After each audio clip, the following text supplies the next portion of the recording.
Welcome to another episode of 50 Shades of Shilamida. I am super excited for my guests this season. We have the most amazing lineup of people coming in to teach us everything about wealth, wellness, manifesting, love, abundance, and all the things. I am your hostess, Shilamida. Thank you for joining me week after week on your favorite podcast station and on YouTube. Very exciting to be expanding my horizons. Today, I'd like to introduce a really fun and amazing guest. I'll tell you the story of how we know each other, but his name is David Mainetti.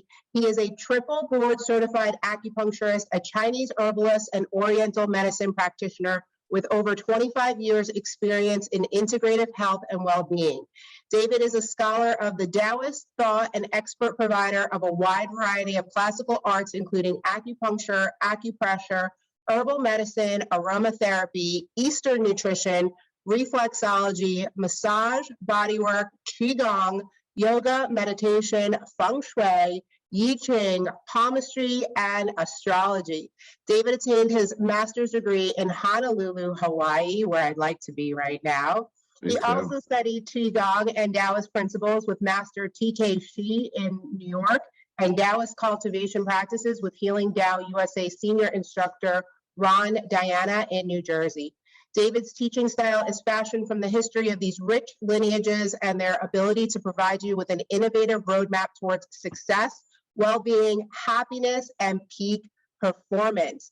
David is currently writing his PhD dissertation on information studies and digital Chinese medicine at the Palmer I School of Library and Information Science at Long Island University. What an introduction. Welcome to the show, Mr. David Mainetti. How are you today? I'm great. How are you today? I'm excellent. I'm super excited to have you here on my show, starting off the new year, new season with you, just in time for the Chinese Lunar New Year. Totally. We have a lot in store. It's a big period coming up for everybody on the planet, and it's always good to know a little extra about yourself and what's in store. Yeah. So just for the audience, so they know a little background on how we know each other, it was probably 12 years ago, maybe 11 years ago, that I was in acupuncture school and I had a nutrition class on my schedule for the day. And I show up to class with my Dunkin' Donuts, egg white and cheese on an English muffin. Do you remember this? I do. And my coffee, light and sweet. And here comes David, and he is decorating his desk with all of these green vegetables, like vegetables I've never seen before in my life. And I'm like, what is this guy doing? And I still am, a little bit of a ball buster. And the whole time I was heckling him. And he says to me, "What are you eating?"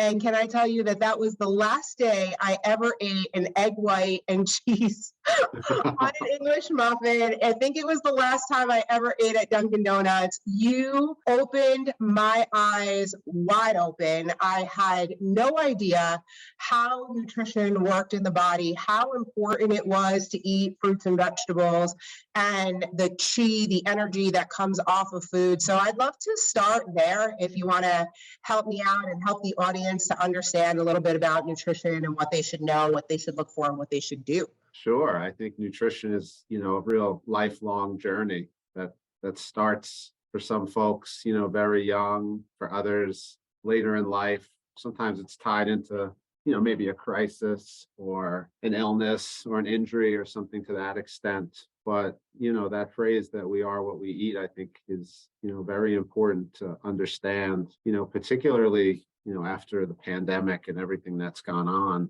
Access to healthy food is something that not everybody in the world has. And we're very fortunate, in the tri-state area in the United States to have a plethora of options as it pertains not just to being able to buy, whole fruits and vegetables ourselves for cooking, but also to have so many options with respect to Uber Eats, DoorDash. You can order healthy food pretty much anywhere in the country right now. And it really kind of comes down to educating yourself about what your body needs in the morning, in the afternoon, in the evening, making really good choices, not getting affected by your emotions, which often drive us to bad food choices. There's a lot of nuggets that you just hit on. Right now, I'm living through an emotional cycle. Prior to the new year, I had lost a ton of weight, was in the best shape of my life. I stopped drinking alcohol. I stopped eating sugar, no gluten, no grains, no dairy, all the things. And then it was honeymoon season. So it was honeymoon number one, Thanksgiving, then the holidays, then family vacation, then honeymoon number two. So it's just been like a whirlwind. And I've put on like 15 pounds since the wedding, which like nobody would really believe. You can't really see it per se because of the way that the weight has come back on. But I'm finding that I'm in some kind of emotional cycle right now. And I'm replaying the cycles of 7, right? Like, where was I 7 years ago? What was I going through? And why is this happening to me right now? Because I'm the happiest I've ever been. My life is so fulfilled. I have everything going for me. This year, which we'll talk about in a little while. But for some reason, I can't stop this vicious food cycle. And I'm not even eating because I'm hungry. I'm just eating.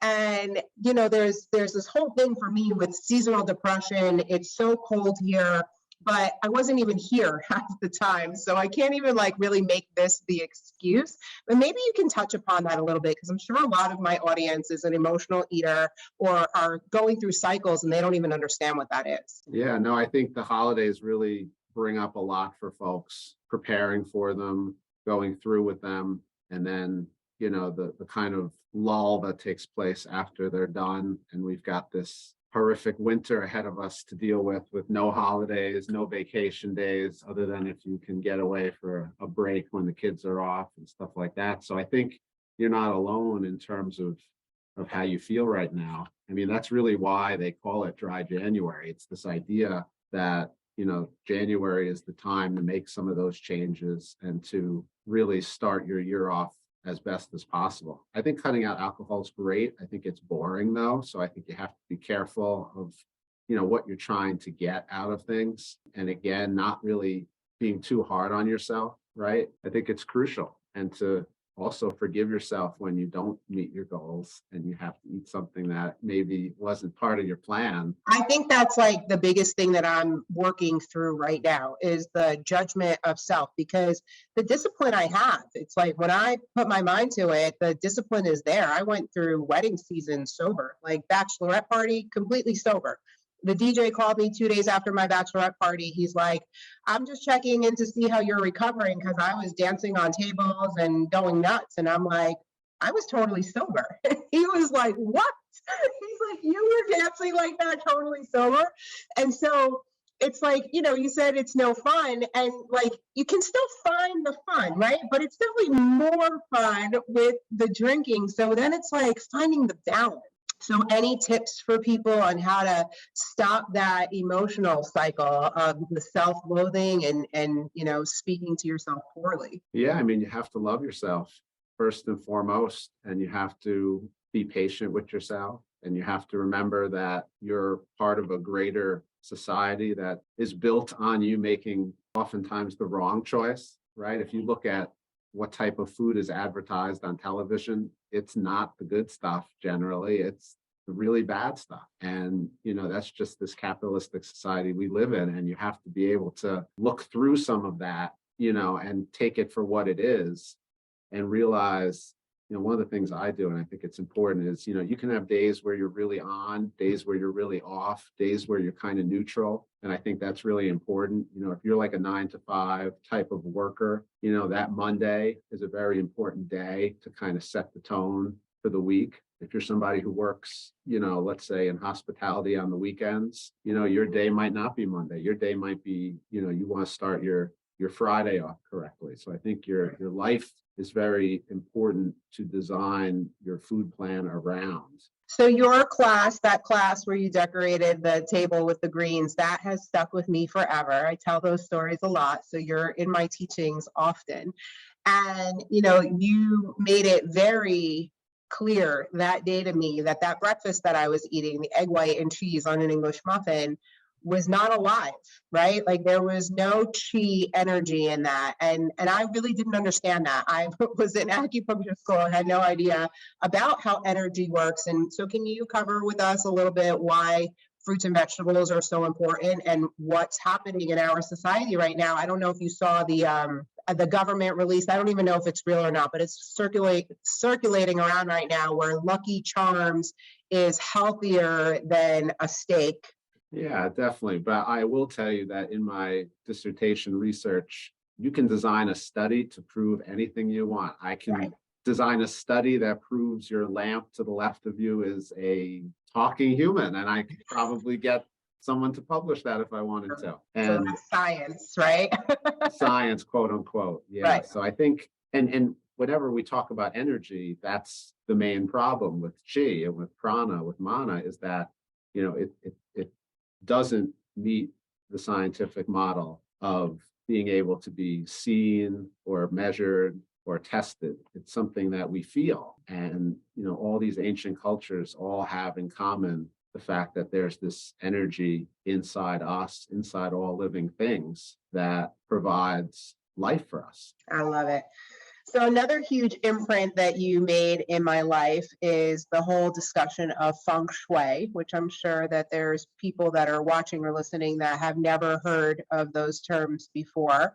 But for those listeners who are new to my world, I spent the last 10 years as a licensed acupuncturist. That's how Dave and I met. He was one of my teachers. And during my practice as an acupuncturist, anytime somebody would come to me with fertility issues, I would always bring up your theory of the Feng Shui calendar and how you need to be in that trigram, right?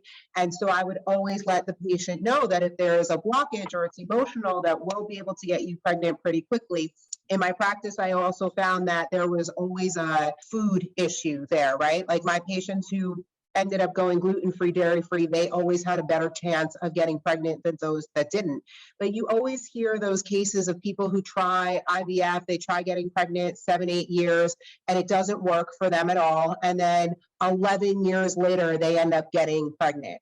Right. So I would always give them this disclaimer on Feng Shui and how it related to birth and all the things. So I would love if you could tell the audience what Feng Shui is, how you got into it, and anything else that they may need to know. Definitely. I think, let's see, how can we begin this? I think it's important to remember that in the grand scheme of things, you and I are little specks of dust on a giant rock spinning through space around some flaming rock that is hot, with other rocks rotating around it at different sizes and different speeds, in a galaxy of which there are others. Apparently, telescopes have shown us, and our galaxy is a little speck of dust compared to some of these other galaxies. When you think about the enormity of all of that, it does make sense that humans should think about time and space when they're planning things,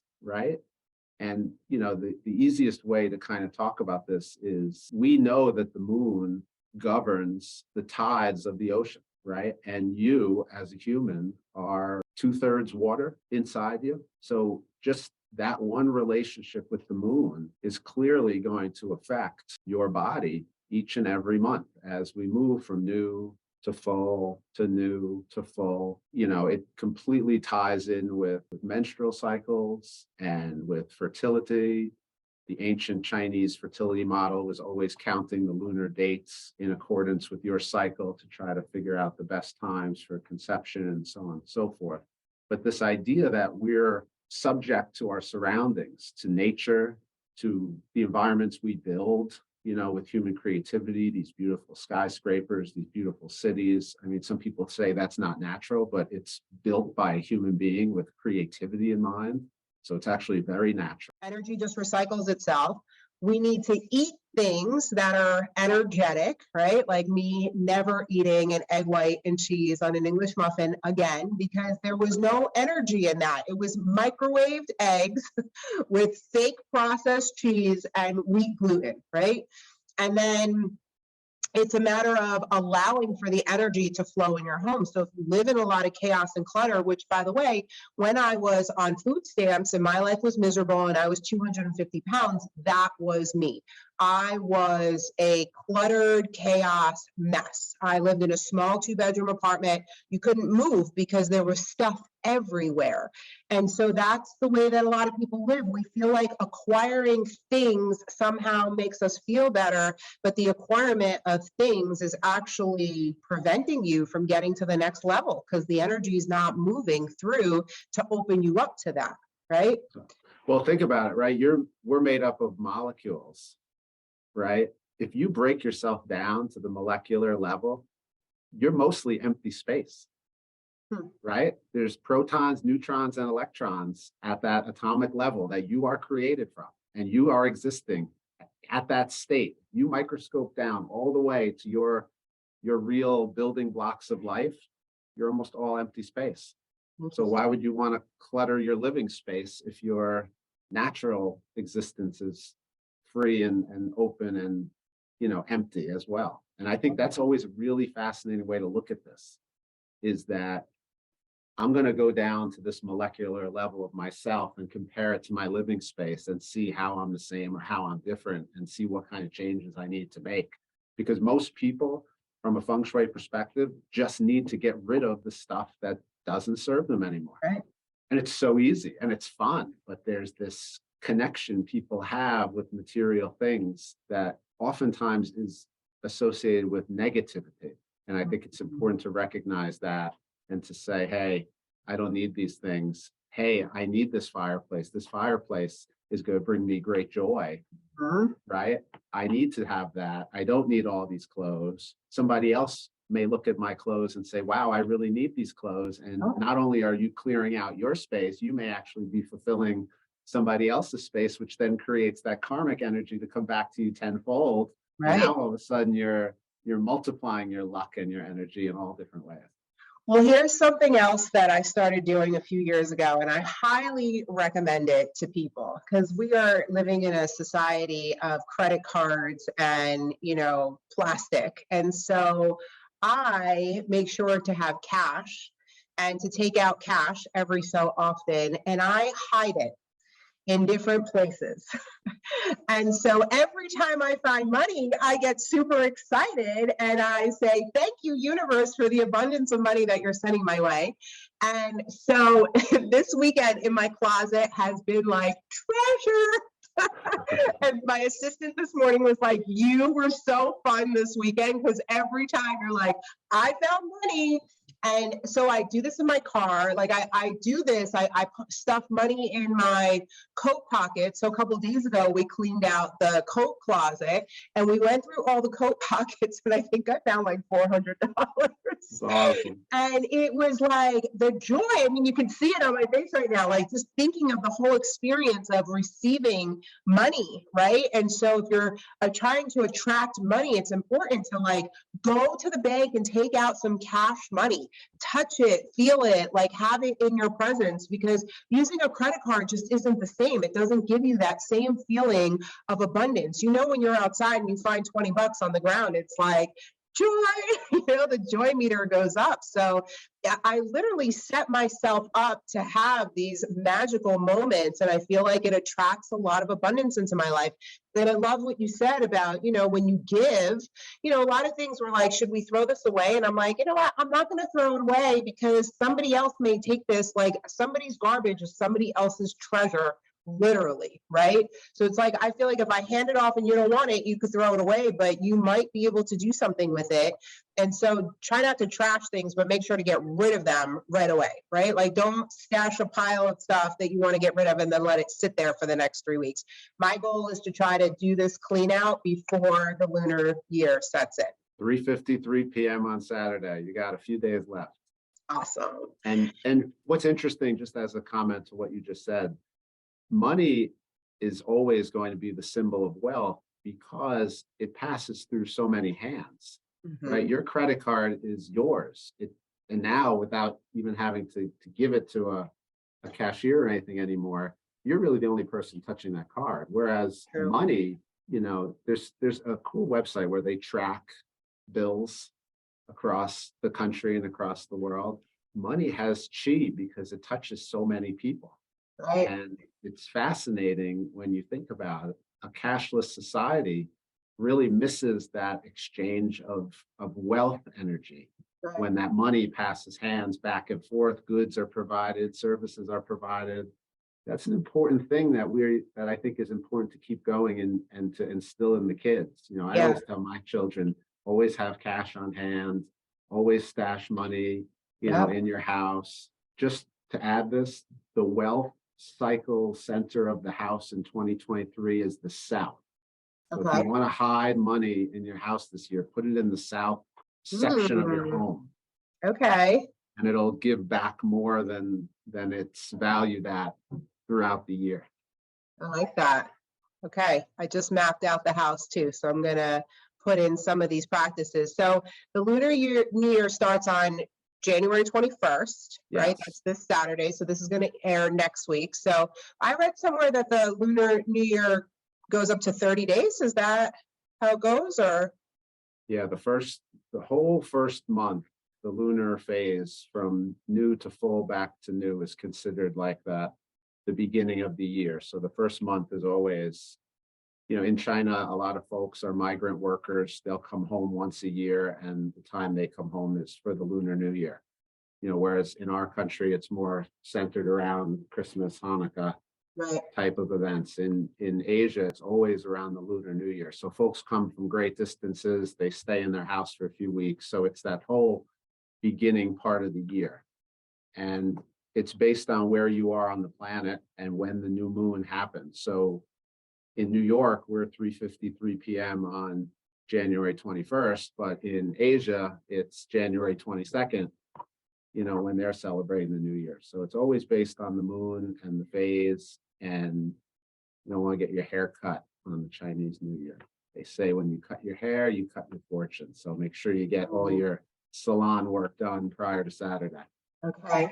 And then what else? I read that you're supposed to open your front door. Always open your front door to let the energy of the new year in. And then we can get into details about specific signs.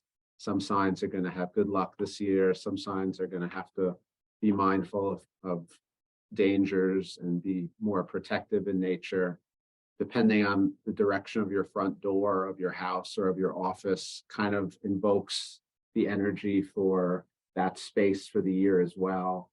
And when I send to you the annual forecast with all the details in it, you can take a look at it, and it has all the different components and all the recommendations. And maybe we'll get on the phone and we can chat a little bit about your specific house or your specific office. That would be amazing. But if you think about it even just from the colors that we talked about, and you relate it to Chinese medicine, it's a real water, wood, fire type of period right now, right? You got that blue, you got that apple green, you got the pink, and you got the fiery red, right? It's that whole left side of the 5-element chart that is housing all this energy. And the rabbit sits right in the middle of that in the east. So as a result, there's all this energy sitting in the east. That means that in the west, there's all of this conflict because there's so much energy on one side and nothing on the other side. So this year is a big east-west problem. So a lot of these kind of political things that started in 2022 with China, with Taiwan, with Russia, their kind of misunderstanding about Western culture and Western culture's misunderstanding of Eastern culture, that's still going to continue, but it's going to continue in a more peaceful type of fashion. From a Feng Shui perspective, what that means is that the north and the south of the house is the real good luck places to foster, if you're looking to make a career move, if you're looking to make some type of new investments, or let's say you're looking into potentially getting more serious with somebody, or, making some type of contractual arrangement with another party, you can start to look at this north-south alignment and use that to your benefit. Meaning, and for some folks, this sounds crazy, but you may want to, let's say you sign a really big contract, right? Millions of dollars, promotional contract, let's say. The day you sign that is important. Where you are when you sign that is important. And there's a lot of folks who do a lot of business dealings that have particular places, particular pens, particular places where they put that contract after it's signed. You have to think about, what vibes in you, what's important to you, and start to make these bigger decisions when you're making, key changes in your life, as opposed to getting caught up in more negative energies. What's the best way to get caught up in more positive energies? And then again, going back to like what you said, using your intuition, not some book, Right. but to say, wow, today just doesn't seem like the right day for me to do this. Feel, honor your gut feeling, and, maybe wait a few days, things change. And that's the glory of Feng Shui, is that everything's always changing around us. We should always be changing too. Yeah, totally. I love this. This is amazing. I can sit and talk to you for hours about this, and I'm excited to continue this conversation. But if people want to look for you, work with you, where can they find you? So right now I'm at this very cool new immersive fitness experience location in Roslyn, New York, called Powerbox 360. It's a real cutting edge new way of getting healthy and being fit and connecting with the community and understanding, the energy that exists in all of us. That's www.powerbox360.com. Really cool little oasis we have here on the Gold Coast of Long Island. And you can get in touch with me through that. And like I said, I'll give you the 2023 forecast when it's done this week, and you can distribute it to your patrons and share the wealth, and hopefully bring everybody good luck in 2023, including you and your family. I'm super, super excited. So for those of you that are new to the show, thank you so much for listening or watching us today. You can find me all over social media by my first name, Shilamida. My website is www.shilamida.com. I hang out on Facebook. I'm on Instagram at 50 Shades of Shilamida. The show is now on YouTube, so you can also watch us instead of just listening to us. For those who are more visual like I am, I'm a visual learner, not a listener per se.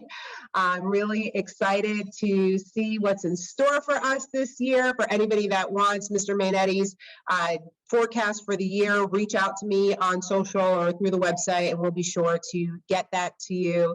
Thank you so much, David, for spending this hour with me today. It was great to see you. I'm excited for more. You're the best. We can always catch up in the future. Just let me know. Awesome. Thank you so much. I'm definitely going to come stop by and check out your new place too. Sounds great. Yay. Thank you. Bye, everybody.